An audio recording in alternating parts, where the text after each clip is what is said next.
Hey everyone, thanks for tuning in for another episode of Esoteric Literacy. Today we'll be getting into a bit about the superspectrum and the eighth sphere. These are concepts that have been taught both by traditional mystery schools over the ages and have been discovered independently by modern researchers like John Keel and Jacques Vallée, kind of discovered in their own loose way. But it's an interesting concept, and it's important for us to get to grips with. I think it's like the most important thing that the human race has to get through in this particular age of the world. So understanding part of like what it is, or at least how it affects us, even if we don't have total answers on what it is, because it's difficult to determine, we can know how it affects us psychologically and spiritually, and that's in many ways more important. Knowing how to deal with something can be more important than actually understanding its mechanics. But we'll get into a little bit of both those things today, and see where it goes. This is a subject I've been researching for many moons. I think probably since I was like a 9 or 10 years old. I heard about John Keel's Superspectrum when I was like a kid, around that age, 10 or so. I heard about Rudolf Steiner's concept of the eighth sphere roughly, 10 years ago. And I've kind of correlated the two. They seem kind of similar. So I guess the first thing I can do is discuss where Rudolf Steiner kind of got some of his ideas about like the evolution of the world, or whatever modernists like to call it. Well, not that Steiner was such a modernist, but he was like a modern occultist. But that idea of like the development of the world and how it goes through different phases is an ancient idea. It goes back to the Vedic tradition, Vedanta. And essentially, we'll start there. The Vedic tradition has this idea of the 14 Lokas. And Loka is Sanskrit that roughly translates to world. It can also be seen as like a density, higher density would be like a lower, more materialized world, and a lower density would be like a more spiritual or a subtle world.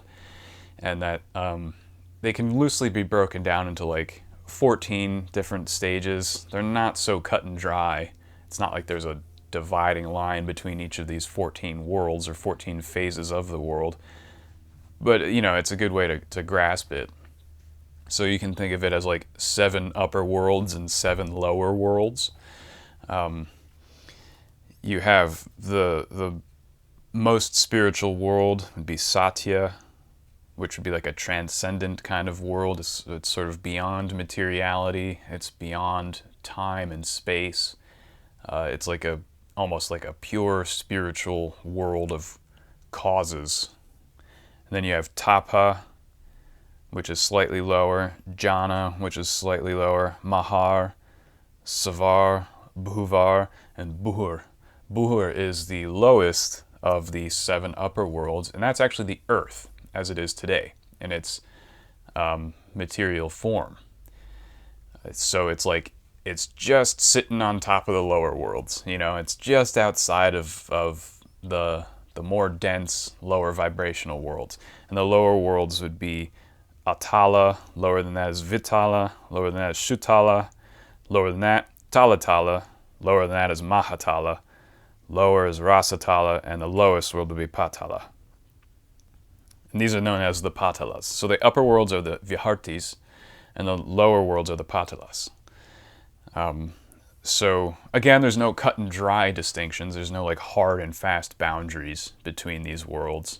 But you can break them down into like 7 upper worlds and 7 lower worlds, and it's just kind of easy to wrap your mind around. It's just sort of how it's taught at first. But they kind of all blend into each other. It's more of a spectrum than a hard and fast distinction. And so the Earth, being the 7th world in this cosmology, is like just above the middle, essentially, just above the lower worlds, and is in a unique position where it can kind of easily experience all of these worlds, or a human being can easily experience the whole range, because it's like being almost right in the middle, just slightly above middle. Now, when you bring that into the cycles of time and the phases of development of a world like the Earth, you see that the Earth comes from a spiritual place, densifies, and then goes back toward a spiritual place. It's like at its lowest point is when it's at its most material. And, that's known as like the Anandatandava, the sort of the dance of Shiva, or the cosmic dance of creation. And the Anandatandava has these pralayas, these periods where there's a world that exists, and then the world dissolves back into the spiritual world. And then it exists again in another phase for a long time, and then dissolves back into the spiritual world. Then it comes back into creation, then dissolves back into the spiritual world. And when it dissolves back into the spiritual world, these in-between times where it's not created is known as a pralaya.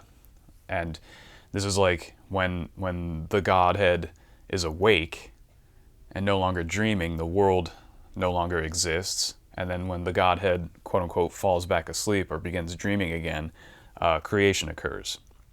And it will occur on a different level. And so a world in its life cycle will begin in a very spiritual phase during one of its creations, and then when it goes through a pralaya and then gets recreated at a later stage, it will be slightly more dense. Again, it dissolves, comes back in a slightly more dense, slightly more material phase, dissolves, come back in its most material phase, which is the phase that the Earth is in right now, where beings will have like really hard physical bodies. Objects will have very distinct boundaries, like I can pick up this pen and put it down on a table. It's all very distinct. Everything's very solid, and it's so easy to interact physically with things. Everything is utterly materialized. I've got bones and flesh and blood, and I'm breathing air, and it's all extraordinarily material. And then, according to the traditional teachings, whether it's the ancient Vedic teachings or whether it's the more modern sort of Rosicrucian or theosophical or anthroposophical teachings, or even if you can get into Gurdjieff's teachings and you can read between the lines, there's some indications that he even spoke about this sort of thing. But that's a matter of debate, of course. Gurdjieff is a confusing character. But anyway, the next time this earth dissolves and comes back into a new phase of creation, it will be a more spiritual phase. So, like, we're at the lowest point, and then we're going to start going back up and re-spiritualizing the planet with everything that we've learned from the earlier phases. And so, like, it's like a turning point, and we're at the lowest point. And the Rosicrucians believe that the crucifixion of Christ was that turning point. Like, we got to the lowest material point possible, and an avatar of the Most High showed up, and by spilling his blood in the earth in this sort of ritual where he was sacrificed by a human government, etherized or re-spiritualized, brought this vital force from the spiritual world and imbued the planet with it, so that now those who follow in that spiritual path, that etherization and re-spiritualization of the human form, can engage in going back into an upward trajectory toward a more spiritual development. However, this extremely low stage comes with an opportunity. I mean, calling it an opportunity might be a misnomer. It's a risk or a danger. For some people, it's an opportunity where you can, instead of going back up into a more spiritual development, you can actually drop off into an even more material world. And this is when you can enter into the patalas very easily, the lower worlds, or, Sheol or hell. And this is why it's called the eighth sphere, because there are sort of 7 pralayas, or 7 instances or phases of creation. A very spiritual one, less spiritual, extremely material, and another more spiritual. So that's 7 spheres that a world kind of develops through. But an 8th sphere can be can sort of drop off. Instead of becoming more spiritual, it will drop off into a divergent path of development or experience where it's even more materialistic and even more cut off from spirituality. And sometimes when you use the term eighth sphere, it kind of gets confused with the medieval cosmology, because there were 7 spheres, which were like the sun, the moon, Mercury, Venus, Mars, Jupiter, and Saturn. Those were the 7 spheres of spiritual influence. And then the 8th sphere was like outside of all that. There's the fixed stars, like basically the rest of space or the rest of the cosmos was known as the 8th sphere. I'm not sure that has anything to do with the so-called 8th sphere in this way that I'm describing, that it's been described by people like Rudolf Steiner and others. I think that might just be a coincidence, a cosmological coincidence, or they might be related. I haven't been able to find any similarities between the realm of the fixed stars and the realm of, darkness and materialism. But, if you know of any correlations and you want to mention in the comments, please feel free. So, this 8th sphere is created by certain entities. Now, in each one of these phases of development, or these phases of creation, a human being is given a certain task, and you have to essentially accomplish that task to move on to the next stage. So when a Pralaya, by the time the Pralaya shows up, you will have gone through certain initiations, and you will have developed a new part of yourself as a human being.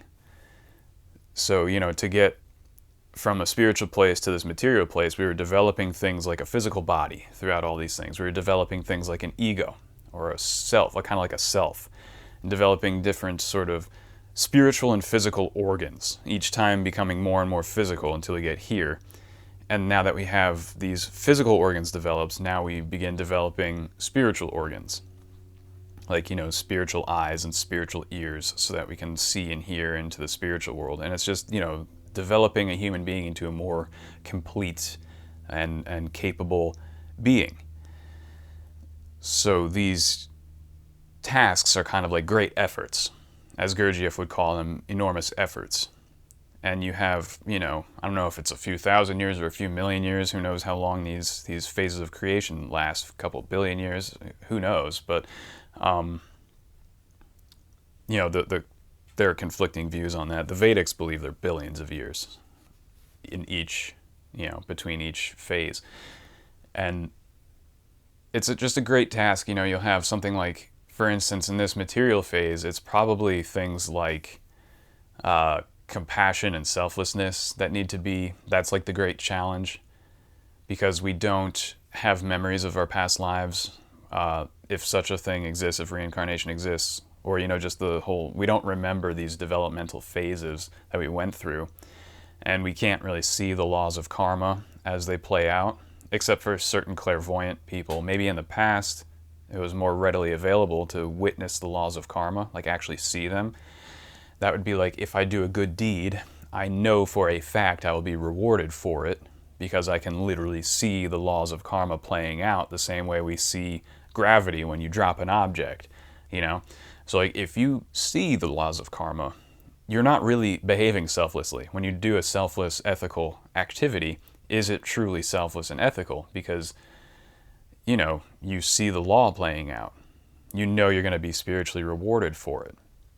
So in order to truly behave ethically, all that spiritual knowledge and clairvoyance needs to be cut off from your perception. You can't know. So that way, when you behave ethically and selflessly, you're doing it truly because you believe it's the correct thing to do, not because you're going to be rewarded. And in fact, when you behave selflessly in this world, in this material phase that we're in, this dark age, if you behave selflessly, it usually comes at a great cost. If you give money to someone who needs it, well, you just lost some money. If you help someone out, like your buddy's got to move, and he asks you to haul all of his stuff into his new place, and it's going to take you 2 days of hard manual labor, you're not getting anything out of that. You're just it's going to be taxing on your body. You're spending your time doing this sort of thing, and selfless activity comes at a cost in this world. You don't get rewarded. I mean, some people, they feel good when they're done, and that's like that little hint that probably what you did was a good thing because you get a good feeling from it. But it's not much of a reward. So we do nice things for people. We behave ethically and selflessly because of the golden rule. Treat others the way you would like to be treated. And we do it without expectation of a reward. We do it simply because it's the right thing to do. And this is a great challenge because most people, at least most people that I know, won't do it. My closest friends, and the reason they are my closest friends is because they will do it. They'll do nice things for people, selfless things, even though it comes at a cost to them. Generosity and selfless activity, self-sacrifice. And those are my friends. That's why they're my friends, because they have that capability. And they don't expect rewards in return. But I look at most other people in this world, and you ask them to help you move, and they're like, "Oh, I'm busy today. I can't help you." You ask them for something, or they have an opportunity to help someone, and then they're just like, "Well, that's just inconvenient for me, so I'm just not going to do it." And it's like, it is what it is. I'm not judging people, but anyway, when you don't pass the great task that's set before you in the phase of human life that you exist in, you kind of get held back. It's kind of like being held back in grade school or something. And you don't develop those parts of yourself that you're supposed to develop. They kind of atrophy or they don't grow. It's like, you plant a seed, but you don't water it. You don't give it any sunlight. You know what I mean? So the seed's not going to grow. You didn't make it. You didn't develop your new spiritual organs that you're supposed to develop, or whatever it is, your new capabilities that you were supposed to achieve in this phase. Time ran out, and now in the next phase, you will still probably exist, but as a lower entity. Forgive the term, it's as a retarded being. I don't mean that in a derogatory sense. I literally just mean that like a being of stunted growth, of stunted development, of halted development. And these beings then, unfortunately, in most cases, not in all cases, but in most cases, are full of resentment and hatred because they didn't make the cut. They didn't want to do it. They didn't want to meet the task at hand. They failed, and now they're like being held back.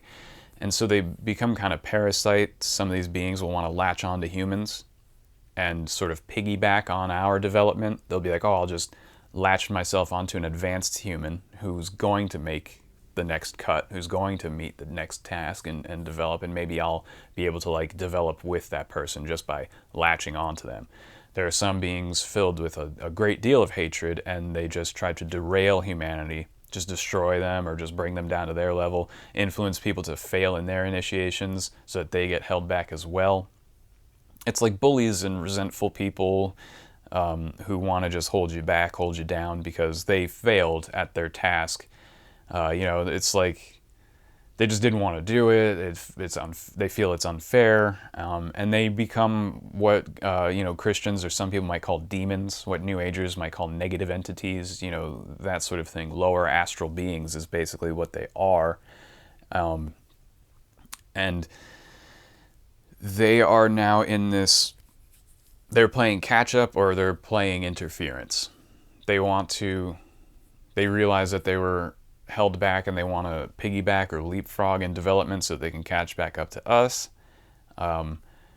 This is the story of like the messiahs who will go to the underworld and free the souls there. This is when like a particularly powerful entity can actually go into this sort of divergent path or these lower astral realms and like find the ones that like are repentant or penitent, who realize like, oh, I should have been on the ball and I wasn't, and now I got held back. Well, those ones can be saved by saints, by what you might call messiahs. They get brought back up into the regular stream of development. But the ones that are truly resentful and spiteful and hateful, they don't necessarily want to be brought back into human development. They just kind of want to derail it. And these are the entities that are creating the eighth sphere. that they don't care about the proper organic spiritual development of the world or of the human race or of the cosmos or anything like that. They just are destructive and spiteful, and they want to rule their own little kingdom. It's like that. Was it in John Milton's Paradise Lost, where it's better to rule in hell than to serve in heaven? That's kind of how they feel.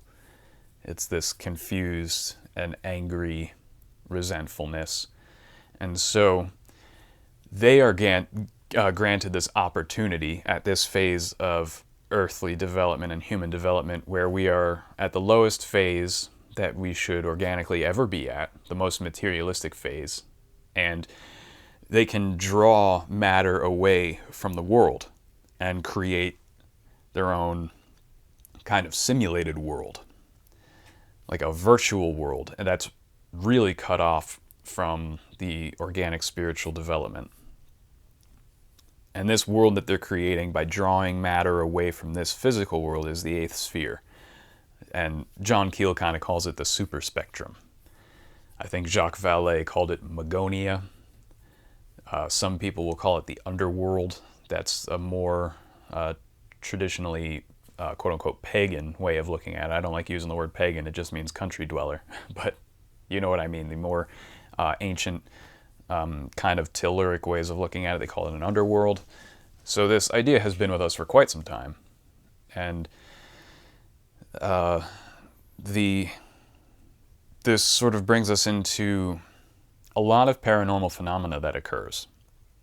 Now, the creation, like drawing matter away to create alternative objects that are not part of organic development or part of the natural order, is known as transmogrification. This is a word that was coined, I think, in the medieval era based on the ancient Greek language.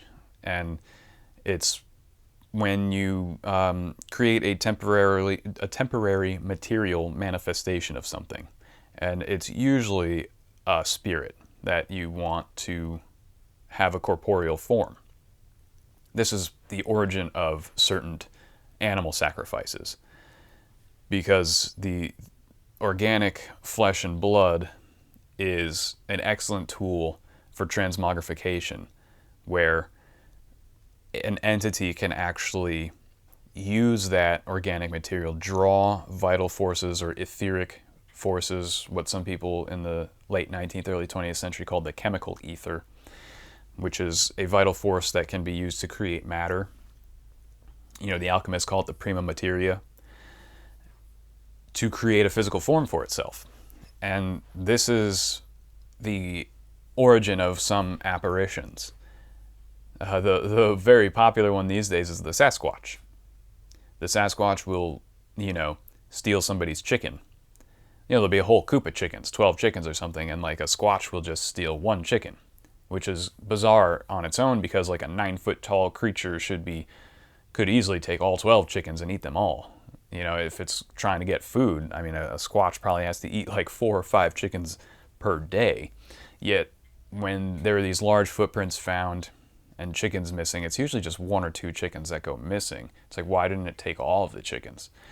And it's probably because it just needs that bit of material to manifest a flesh and blood body, because a lot of Sasquatches vanish.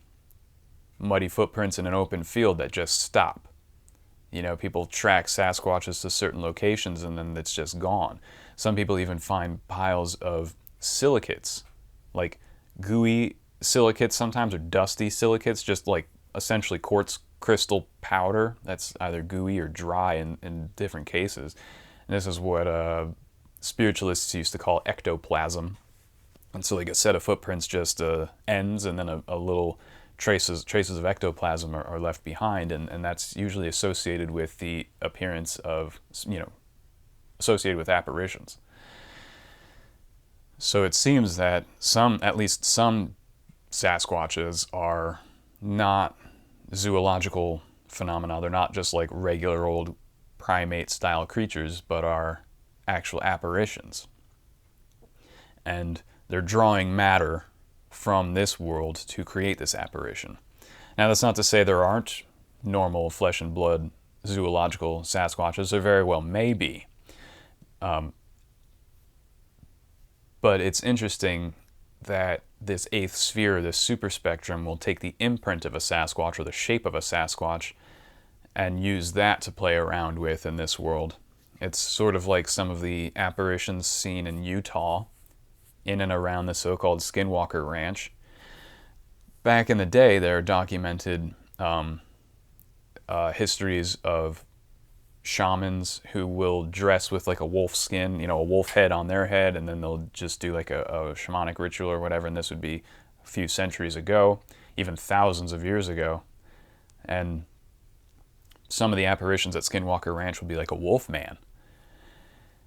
So it's kind of like, were the shamans imitating these wolf men that they were seeing, or do these wolf men appear because of the shamans doing those rituals back then, or the shamans dressing up? And so like if the shaman dressed up like a wolf, did some ritual to engage with the superspectrum, then that is imprinted into the superspectrum, and then later the superspectrum spits out a wolf man.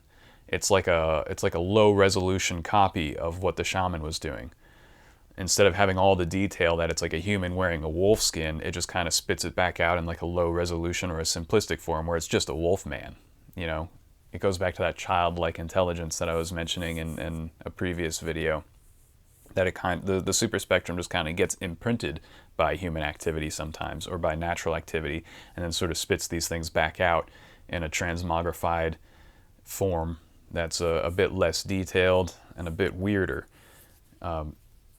So that's interesting food for thought, that the superspectrum and the eighth sphere kind of makes cheap replicas of real things, makes cheap and inaccurate simulacra of actual things. And that kind of ties into the desire for like virtual reality that you see a lot. Technologists developing just VR for people to engage with, and not just for entertainment purposes, but also for like educational purposes and things like that, like surgeons studying surgery with VR, and archaeologists going to VR dig sites that are like simulacra of real dig sites. And I mean, I think it's my opinion that that's a terrible trend. They say, oh, it's easier for surgeons and archaeologists to do this. You can educate more of them in a shorter amount of time. But there's no substitute for an archaeologist going to an actual dig site. And now these universities are making these virtual dig sites instead of bringing their archaeology students to actual dig sites. And these virtual dig sites are programmed by people who may be mistaken. They've been to maybe a number of dig sites, and then they work with computer engineers, and they make virtual versions of these dig sites, and they have, instead of going to an actual dig site, you're going to a virtual version of a dig site that was filtered through somebody's own preconceived notions as to what a dig site ought to be, and not what one actually is. And that's pretty, that's a lot of hubris coming from these college professors and computer engineers, that they think that they can use their experience at a dig site, coupled with the experience of a computer engineer, to recreate with complete accuracy a real dig site. I mean, that's very Hebraic, is that a word? It's very proud of their own consciousness, of their own mind, of their own ability to do this. I mean, that's like assuming that they don't have biases, cognitive biases, or inaccurate memories, or that they didn't perceive something at that particular dig site inaccurately, and now they're reproducing those inaccuracies in the virtual world without realizing it, and then they're teaching that to a new generation of students. That the consequences of this are obvious. You will have poorer archaeologists. You'll have, and any other occupation that is trained in a virtual way instead of a real way, those people will all be lesser than what they could have been if they had actual experience. Virtual experience is not the same as actual experience. It's far lesser. But college professors are treating it as though it's just as good. Of course, there's some criticism, thank God for that. Some college professors hate this trend, and I hope their voices are heard. But by and large, it's cheaper and easier. And college is nothing but a money-making scheme, so of course they're going to go with the cheaper and easier option. As long as our culture remains consumeristic and money-oriented, then our voices of criticism will not be heard, because the college professors won't care. If they can make more money with less effort, of course that's what they're going to do. Most college professors, this is why I dropped out of college 3 freaking times, because college professors don't care about you. They pretend to. There's a small number who do care, but by and large, it's just a racket. It's just a job. Just look at the textbook racket, how you're not allowed to use used textbooks. You have to get the newest edition, and the newest edition has no differences. It's like, oh, they changed a colon to a semicolon on page 140, and now the old edition is not allowed to be referenced in your papers. You have to use the new edition. And it's like, well, who was it written by? Oh, this book was written by the professor who teaches the class. Oh, imagine that. Anyway, it's just a money-making scheme, so they're going to be pushing the virtual stuff more and more because it's cheaper and easier. You get more students in, more tuition money, spend less money on more students. Come on. You can hear the cash registers off in the distance.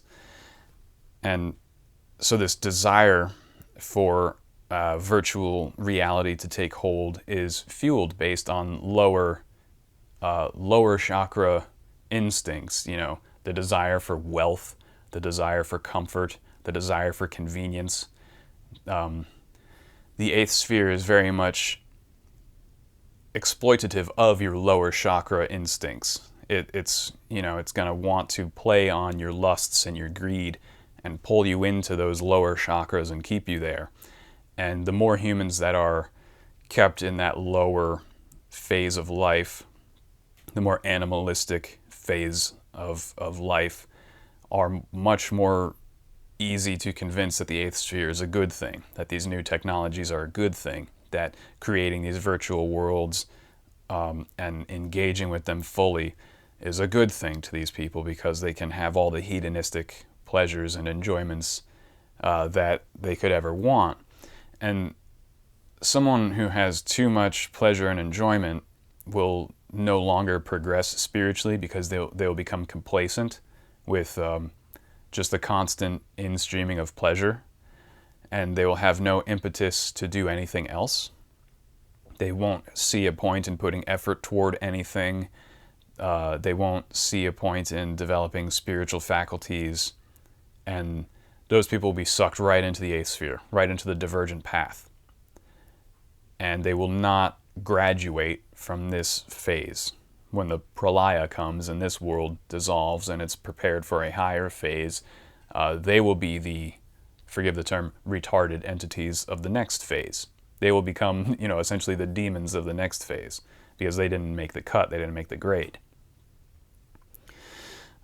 And unfortunately, it seems like a great number of people will fall into that. Now, hopefully there's a lot of time left before this Pralaya.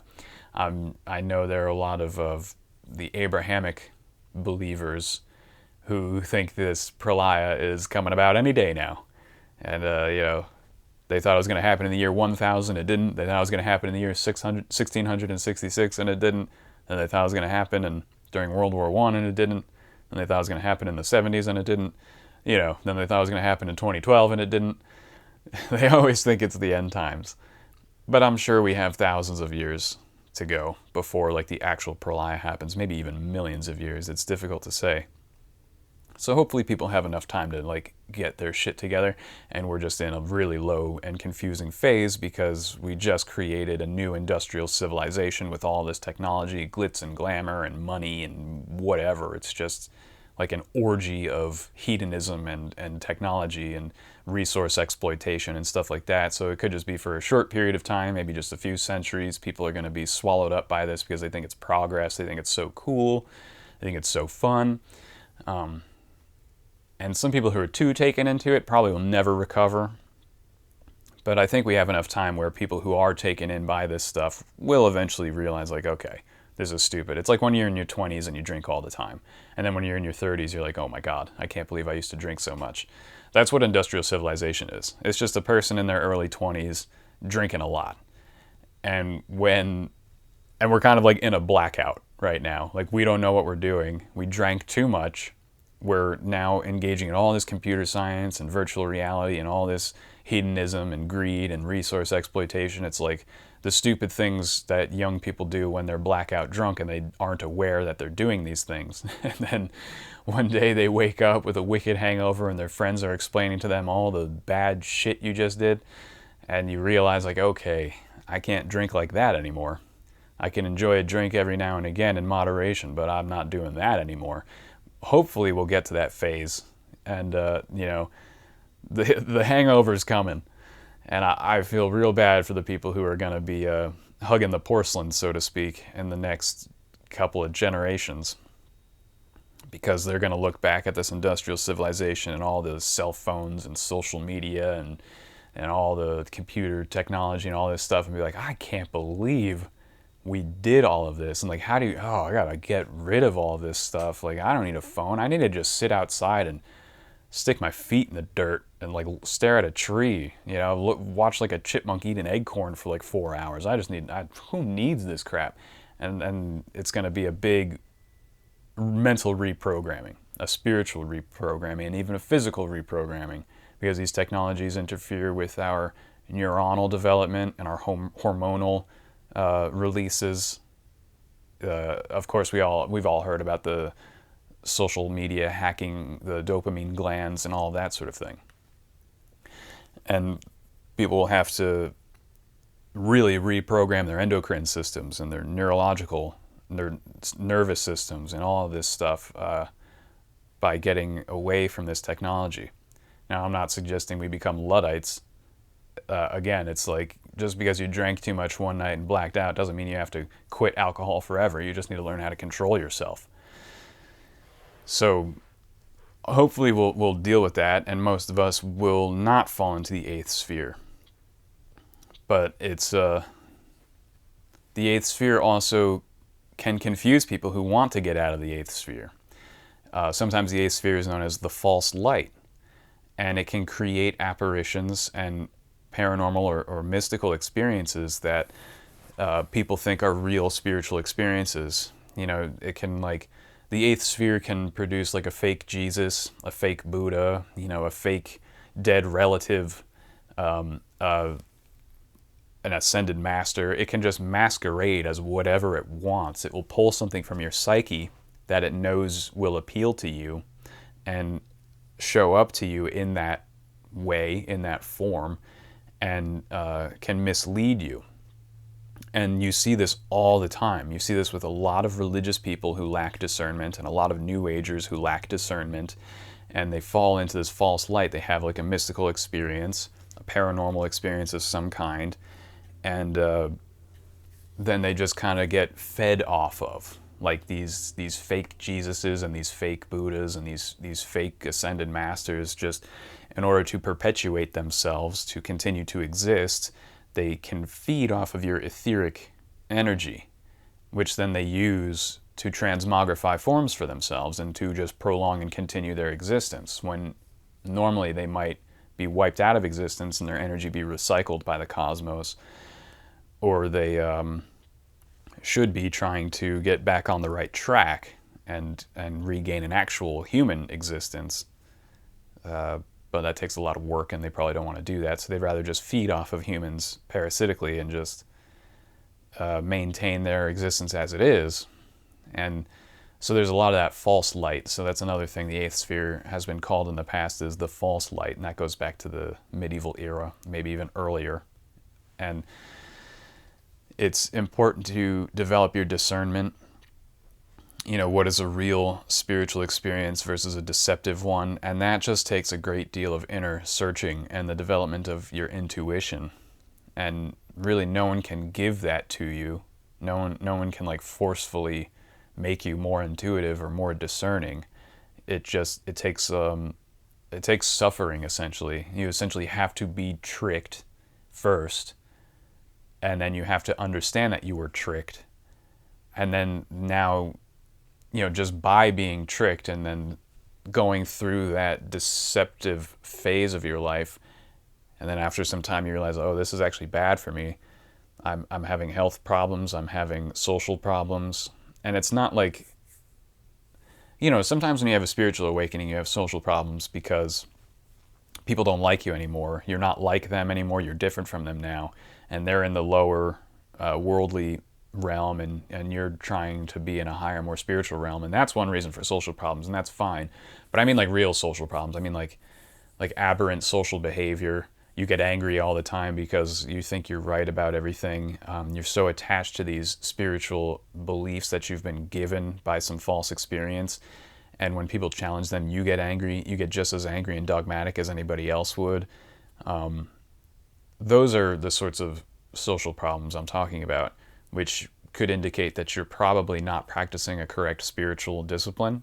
If you're becoming increasingly agitated by other people, then obviously there's no stoic component, there's no self-control component to whatever it is you're practicing. And that's one way you can know that whatever it is you're practicing is either incomplete or even outright incorrect. But that's just one example. And you have to just, really the only way to do that, to know that, is to experience it. And we have to be very careful. I mean, some people are born with really good discernment, and they don't have to suffer in this way. And like, that's great for them. Maybe they already went through it in a past life, or maybe they just have the correct disposition for it. And that's fantastic, and it's very fortunate for people like that. But most people have to be deceived, realize they've been deceived. And now you understand the mechanisms of deception. And now you know, or you have a better grasp of what is a truth and what is a falsehood. And the eighth sphere is really, really good at tricking people, especially at this phase where we're the most material, the most spiritually ignorant, the most ignorant in general, and we're prime targets. We're very good prey for tricksters, because we're looking for higher knowledge, and then the eighth sphere will show up like, oh, look, I'm a shiny Jesus who showed up in your bedroom. Listen to everything I have to tell you. Or I'm an ascended master from the Himalayas, and I'm going to teach you all the mysteries of reality. Just believe the crap that I'm about to tell you. And then people do, because it sounds spiritual. It sounds, just look at all the Helen O'Rourke and Annie Besant's and Alice Bailey. Like, it's my opinion that they were deeply, deeply misguided, and they lacked the discrimination to see through it. I'm not saying they were bad people. They were just undercooked, I guess. And they spread a lot of stuff that is kind of like a mind virus. It's kind of mental poison. It's sort of where the New Age began, and it sort of set the New Age up for a lot of failure. Like, there are a lot of people who get into the New Age teachings because they're looking for something more spiritual, and then they leave because like, oh, it was all a deception. And it's like, well, they didn't see the good things about the New Age movement, and they got into some of the deceptive stuff, and then they throw the baby out with the bathwater. And that's probably what the eighth sphere wants too, is like, they want you to focus on the bad things about religion. They want you to be tricked by a New Age movement, or tricked by a religious institution, or tricked by a scientific and academic institution, and then they want you to reject it all completely. So like, you hear of deconversion stories of religious people who are like, oh, well, I realized that this religion that I believed in was just totally wrong, and now I'm an atheist. It's like, okay, well, you just swung the pendulum in the other direction, and now you're just as mistaken as you were when you believed in religion. Now you're an atheist. You're a total materialist. That's no more correct than being a total blind believer in something. You're just a blind believer in something else that's different. The New Age is the same way. There are people like, oh, I found out that it's just veiled Satanism or something. And then they leave the New Age and become like a dogmatic Catholic or something like that. And now it's like, well, it's just as bad. It's the same thing. You just fell into the same trap again, just with a different institution. And same thing when people are like, well, science doesn't give me any deeper answers, so I'm just going to go join this cult now. It's like, okay. Take a beat, because all of this is eighth sphere trickery. It can get anywhere, whether it's scientific materialism, religious dogmatism and institutionalism, New Age alternative and subculture stuff. It can infect any of these avenues of seeking knowledge and get you to turn your back on any of them and go to any of them in another dogmatic way. And the dogmatic, inflexible belief systems are eighth sphere belief systems. If you're inflexible, rigid, dogmatic in your views, you don't put a great effort toward learning and understanding, well, that's the eighth sphere messing with you, trying to pull you into the eighth sphere with the false light, whether it's a false light of science or the false light of a religious institution or the false light of New Age movements. It's there are good things about religious institutions. There are good things about the material modern sciences. There are good things about the New Age movement that you need to practice and look into, that you can learn from. You shouldn't just go to these extremes and throw babies out with bathwater. You have to have discernment and syncretically discover what works in these different traditions, and you'll pick and choose the things that this resonates with me and had a very good effect on my life. This resonates with me and had a very good effect on my life. This resonates with me, had a very good effect on my life. And you start bringing all these things together. And people call that syncretism. And to religious institutions, that's known as a sin. They don't like syncretism. You're supposed to be in this institution only, and you don't take anything from other traditions. Science hates syncretism because they think it's superstitious and impure. You're supposed to only believe in positivism or empiricism, and you don't take anything else from any other philosophical system. And then the New Agers, I don't really know how they feel about syncretism. That varies. There are as many different New Age movements as there are people in the movements. And when you syncretically pull things that are authentic to you and actually have a real discernible positive effect, and you put those all into your own personal system, one thing that I notice is that, that's actually the tradition, with a capital T. What Julius Evola would call the tradition is that there's only one real spiritual tradition, and it wears many different masks. And you'll find it in all these different places. You'll find it in scientific materialism. You'll find it in a religious institution. You'll find it in some New Age stuff. You'll find it in the way a tree grows. You'll find it in the way you're just talking with your grandfather or something, and you realize there is a primordial tradition that will have you succeed in your initiation at any given phase of the earth between Pralayas. And so to discern that from the eighth sphere trickery is actually part of our initiation, is to build discernment and to have the real karmic relationship that I was describing, doing good things without expecting a reward kind of a thing, like real moral behavior. Those to me seem to be the initiations that we go through in this phase. Is we're totally ignorant, so we need to develop discernment and just be able to know a falsehood from a truth. And we need to behave ethically and morally without expecting anything in return, so that we actually become truly unbreakable, invincibly ethical people. If you can achieve those two things, the way I see it, you'll probably have passed your initiation in this phase of the Earth's development. And you'll have avoided falling into the eighth sphere. So there's a lot more that I could get into about the eighth sphere and what it is. We could talk about little gray aliens and how they're lower astral beings, that they didn't pass their initiations and things like that. But there are people who describe that in great depth. You should probably check out Gigi Young. Her videos are excellent on that subject. Her lectures, she has a whole career that revolves around these spiritual ideas. I could get into the AI and all that stuff, but I'm sure I'll broach those things in future subjects, how AI is related to the eighth sphere and things like that. But for now, I just wanted to discuss how to avoid the eighth sphere, how to help you build discernment, and just have a more organic experience and perception of the reality in which we live. The mechanics of it is not so important to me. Hows and whys and whats. It's fun to explore that stuff, but I think it's more important to know how these things affect us on a daily basis, on an individual psychological basis, and how to, I don't want to tell you what to think, I just want to help you learn how to think about these things, if that makes sense. So I hope this was useful. Let me know, leave some comments if you feel like it. I love reading them.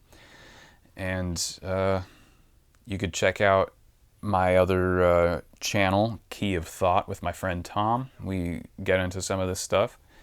And thank you very much for tuning in, and I will see you next time.